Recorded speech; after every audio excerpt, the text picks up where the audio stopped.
வணக்கம் நண்பர்களே. இன்றைக்கி வந்து வெள்ளிக்கிழமை, நம்மளது வழக்கமான ஃபாஸ்டிங் டே. இந்த வாரத்தில் 2 நாள் வந்துருச்சு. செவ்வாய்க்கிழமை வந்து அமாவாசை வந்தனால அன்றைக்கி ஃபாஸ்டிங், இன்றைக்கும் ஃபாஸ்டிங் ஆகிடுச்சு. ஓகே, இப்போ வந்து என்ன குடிக்க போகிறோன்னா, முதல்ல வந்து சத்து மாவு கஞ்சி வச்சுருக்கோம். அதில் மேலே வந்து இந்த முந்திரி பாதாம் எல்லாம் கொஞ்சம் மிக்சியில் அடித்து மேலே டாப்பிங்ஸ் போட்டிருக்காங்க. அப்புறம் இது வந்து முருங்கைக்கீரை சூப் வழக்கம் போல் மிக்சியில் அடித்து அப்படியே மிளகு சீரகம் கொஞ்சம் உப்பு போட்டு வச்சிட்டோம். கொஞ்சம் கொதிக்க வச்சுருக்கோம். பச்சையாக குடிக்க முடிஞ்சால் கூட குடிக்கலாம், ரொம்ப நல்லது. நான் பச்சையாக குடிக்க சிரமம், பச்சை வாசடிக்கும். அதனால் வந்து அது கொஞ்சம் வந்து கொதிக்க வச்சிட்டோம். சட்டியில் வந்து கொதிக்க வச்சுருக்கு. முக்கியமாக புது சட்டி வேறு வாங்கியிருக்கு, அந்த புது சட்டியில் கொதிக்க வச்சுருக்கு. ஓகே, இதுதான் இன்றைக்கி மதியம் வரைக்குமான நம்மளோட உணவு. இப்போ நிறைய பேர் கேட்குறாங்க, நீங்கள் ஏற்கனவே ஒல்லியாக இருக்கீங்க, இதில் வந்து ஃபாஸ்டிங்லாம் தேவையா அப்படின்னு கேட்குறாங்க.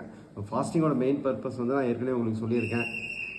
இன்னொரு முக்கியமான பர்பஸ் என்னென்னு பார்த்தீங்க அப்படின்னா, உங்களுடைய உடம்புல இருக்கிற கழிவுகள் நீக்கிறதுக்கு வந்து ஃபாஸ்டிங் தான் பெஸ்ட்டு வே.